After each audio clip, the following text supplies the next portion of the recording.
Hello everyone, कैसे हैं आप सब लोग।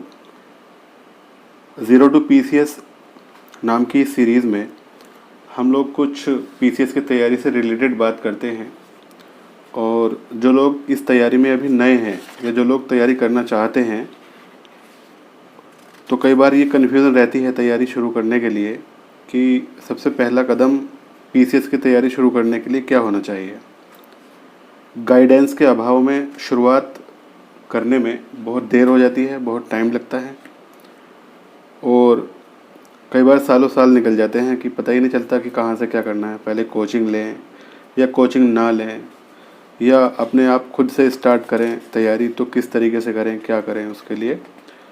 तो मैं आपको इस वीडियो के माध्यम से आपको पीसीएस की तैयारी शुरू करने का पहला कदम बताना चाहता हूँ। वो ये है कि सबसे पहले आप ये करिए कि जो प्रीवियस ईयर्स के जो क्वेश्चंस आए हैं, मेंस के पेपर्स हैं, उन क्वेश्चंस को थोड़ा सा देखने की कोशिश करिए, एनालिसिस करिए उनका। अभी हम लोगों ने 10वीं 12वीं या जो भी हमने स्टडीज़ की हैं लास्ट टाइम में, तो उसमें देखिए बौद्ध साहित्य इसमें दिया हुआ है क्वेश्चन में। तो महात्मा बुद्ध के बारे में हमने पढ़ा था, तो उसका जो एडवांस चीज़ें हैं, जो और गहराई से स्टडीज़ है इन सब की, तो बौद्ध साहित्य की भूमिका का वर्णन करवाया गया है इस प्रश्न के माध्यम से। इसी तरह से हमने महात्मा गांधी को भी पढ़ा है, इनका मध्यम मार्गी दृष्टिकोण इसमें पूछा है। तो यानी कि रूट्स वही हैं जो हमने पहले पढ़ी हैं। तो ये पता कैसे चलेगा, ये पता चलेगा आपको क्वेश्चन का थोड़ा एनालिसिस करके। तो पहला कदम यही है इसका, पीसीएस की तैयारी शुरू करने का, आईएएस की तैयारी शुरू करने का, कि देखें परखें कि क्वेश्चंस कैसे पूछे जाते हैं और समझने की कोशिश करें कि आपको किस किस डायरेक्शन में तैयारी करनी है। इससे काफ़ी आइडिया मिलेगा आपको। और जब प्रश्न देखने के बाद में आप जब स्टडीज़ आप शुरू करेंगे, तो आपको मन में, आपके माइंड में ज़्यादा क्लिक करेगा कि अरे ये क्वेश्चन तो पूछा गया था यहाँ से, कि ये चीज़ें इम्पोर्टेंट हैं, है ना। इस तरीके से ये आपको देखना पड़ेगा। ये पहला कदम है इसका। और नेक्स्ट चीज़ें मैं अपकमिंग वीडियोज़ में डिस्कस करता रहूँगा आपसे। और देखिए, सबसे बड़ा एग्जांपल मैं दिखा दूं आपको। जिसने भी आरओ एरो एग्ज़ाम में 50 प्लस या 50 के आसपास मार्क्स हासिल किए हैं, तो उनको ये वाला पेपर ना एक तरीके से मुझे लगता है कि हलवा जैसा लगेगा। बहुत इजी लगेगा, बहुत आसान, बहुत सिंपल लगेगा। ये 150 मार्क्स का क्वेश्चन है, पेपर है ये 150 मार्क्स का। और इसमें 100 प्लस मार्क्स गेन करना बहुत आसान हो जाएगा उसके लिए। आरओ एरो की तैयारी के बाद इस क्वेश्चन पेपर को आप देखिएगा, बहुत ही ज़्यादा आसान लगेगा आपको।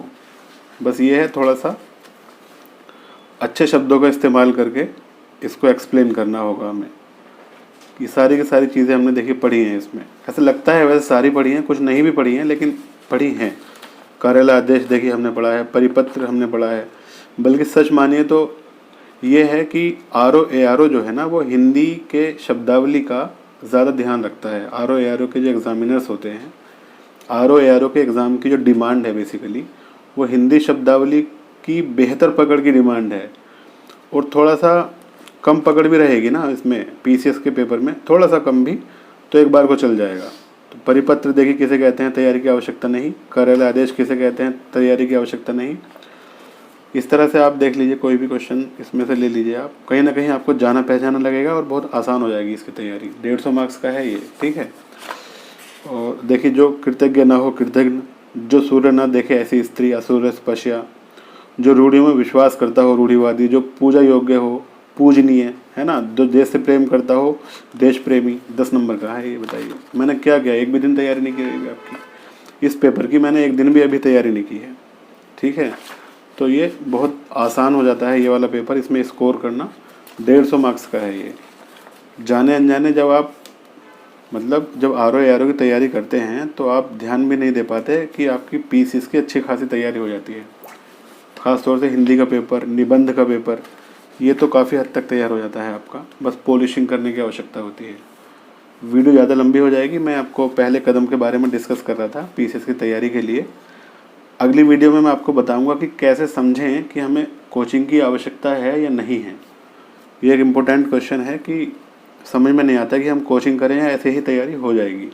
तो तो उसके लिए मैं अगली वीडियो में डिस्कस करूँगा। स्टेप 2 होगा वो। फिर उसके बाद में बुक्स का सिलेक्शन और बुक्स कौन सी लें ना लें इसका डिसीजन, इसके बारे में हम लोग बात करेंगे। ठीक है, फिर मिलते हैं अगली वीडियो में। All the best, bye.